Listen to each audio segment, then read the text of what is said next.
Hello everyone, this is Jack the Rambling Raconteur, and I'm here with my March Mystery Madness TBR. Earlier this week I threw up a March of the Mammoths, hashtag Marching Mammoths, TBR, in which you're supposed to read an 800 plus page book in March, or at least start one or dip into one.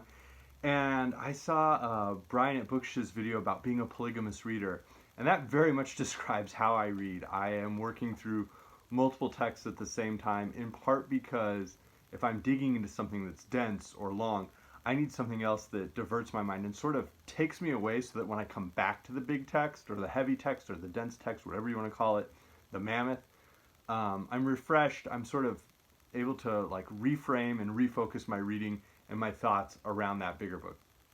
And so I love mysteries. This is the 5th year. I've been doing these videos for like fewer than 10 weeks, but this is the 5th year that they're doing this March Mystery Madness. And I love mystery novels.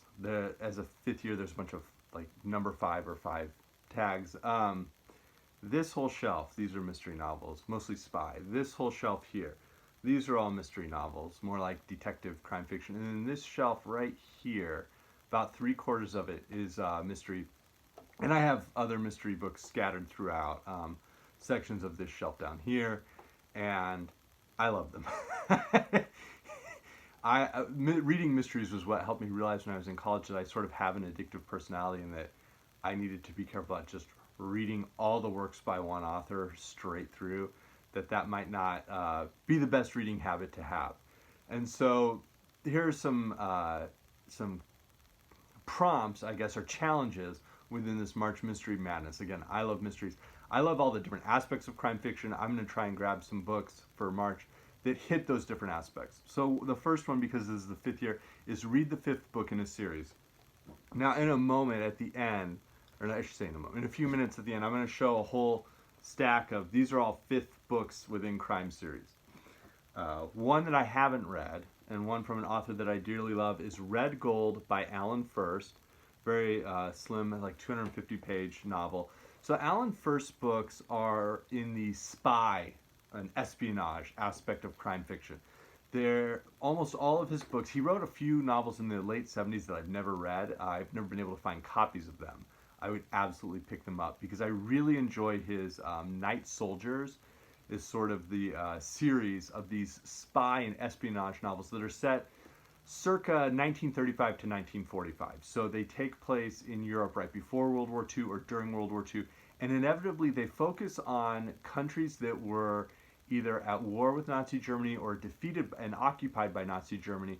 And so these are individuals who are displaced from their homes, they're displaced from their jobs, they're displaced from their families, their loved ones, and they're choosing to put their lives, the lives of their loved ones, their livelihoods, all of those things at risk because they think there's something worth fighting for.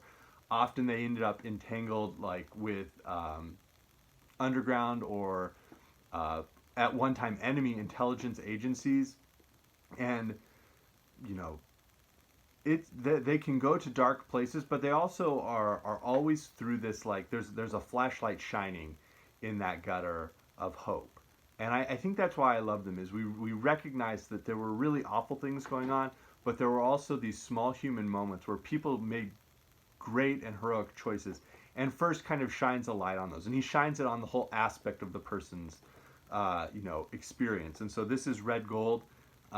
This is the 5th in his Night Soldiers series, and it takes up after the world at night with a really cool character. So I'm excited to read this book. I'm excited to dig into it, and expect a review of this one coming up pretty early in March. The second challenge was to read a book that has 5 or more words in the title. I just so happened to have one, and this was on, for this author, I read one of his books every year. This is the one I intended to read this year, and it just so happens to work out that Bright Orange for the Shroud has exactly 5 words in the title. John D. MacDonald's Travis McGee series. Travis McGee, sort of in the 60s, 70s, 80s, takes you through that aspect of the United States, but also through things that are going on around the world. And he's always sort of freelance solving these crimes, trying to get things back for a finder's fee. And I enjoy the series. My wife enjoys the series, and that'll be the one I'm digging into this year for John D. MacDonald. Um, another prompt was to find a mystery book that has a page count divisible by 5. And I have this Library of America volume, Women Crime Writers of the 1950s, with this great, like, blonde hair for the character. The one that I'll be reading from this is Mischief by Charlotte Armstrong. I've never read anything by Charlotte Armstrong. I dug through a lot of books looking for one with a page count divisible by 5. This one is, I intended to read something, at least one of the books in this anthology this year, and this one, 135 pages. Perfect. Next up, a book that I had put on my list of things I guarantee to read in 2020. So, of all the aspects of crime fiction that are among my favorites, my 3 favorites, hands down, my 3 favorites, in some order of these are what are on the medal stand. One is espionage, spy fiction, John le Carre, even Graham Greene, Len Deighton, Alan Furst is in that sort of, top echelon of spy novel writing. Also within there, among those 3 tiers, so spy fiction, within that group, those British crime novels. And I'm not talking like British, locked room mysteries, countryside detective novels. I enjoy Agatha Christie. I enjoy Arthur Conan Doyle. There's a lot, much to admire. And Peter Lovesey, I enjoy all of those. What I love, though, are the ones that are, going into the Northern England. David Peace. He's the one who really jumps to mind. But Ted Lewis is up there. And so this is GBH. Some people might know that that's an acronym for Grievous Bodily Harm. GBH by Ted Lewis. The prompt was to find a book published in a year divisible by 5. This sucker was published in 1980. This was a gift from my wife for Christmas. Ted Lewis wrote Jack's Return Home, which is popularly known as Get Carter after the Michael Caine film in the late 60s or early 70s. And GBH was on the later end of Ted Lewis's crime novels. I am entranced at the thought of this reading experience. Okay. The goal is to have hit 5 of these challenges. So one of the bottom ones I saw was the 5-year traditional anniversary gift is wood. So find a mystery novel that has something made of wood on the cover and read that. Well, I added in, I think it was the XC Q&A responses, one of my favorite all-time writers. So spy fiction, British noir crime fiction, especially like the more gritty stuff, and then the USA post-Vietnam detective novel crime fiction, where there's just a sense of noir, but also there may not be happy endings. Like the American dream might be a nightmare, and there might not be happy endings. And my favorite of those writers is James Crumley. And you'll notice that in this book, there's a bed frame made out of wood. There's a nightstand made out of wood. Maybe there's wood in this goofy mousetrap with the heart.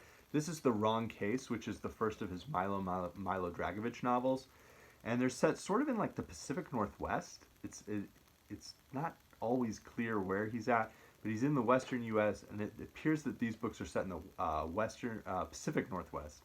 I'm very excited this will be a reread. The second book in the Milo series, Dancing Bear, is my favorite Crumley novel, but this is one I haven't returned to in a while, almost 10 years, and it's what got me started with Crumley, and I got about, I almost didn't buy it because the cover looked ridiculous, but I liked the Vintage Contemporaries series, and I was like 22, 23. And then I ended up buying it, and I read about the first 20, 30 pages, and I was like, this is a cool voice, and I'm excited to read it. I'm excited to reread this one. And then, because I am, the rambling raconteur and just come out of left field sometimes, for March Mystery Madness, in between all these crime novels, and Joseph and His Brothers, and my New Testament reread with an introduction to the New Testament, I'm going to probably dip into the York mystery plays. These are not mysteries. They are from the medieval, the Corpus Christi cycle. of the mystery plays that would have occurred. Each guild within a city financed the set and like the writing and like the people who came and played the music or did the acting. But within this York Mystery Cycle, there's a series of plays that take place sort of across the life of Christ. And there's a series that deal with the Passion narrative by a playwright that seems to have been written about, a half dozen of these. It's called the York Realist. The text is in sort of this strange Middle English. It can be difficult to read. But I first read these 2 years ago, shortly after my second daughter had been born, and I'm excited to reread them. I'm gonna sneak this into March Mystery Madness. So those are the texts I'm reading. I probably like towards the end of weeks or on weekends when I have a little bit more reading time, I'll just tear through those. If you're looking to join in and you want to pick up with the 5th book in a series where you don't necessarily have to have read the previous ones, couple of quick recommendations. The Dark Wind by Tony Hillerman, which deals with Navajo tribal police characters.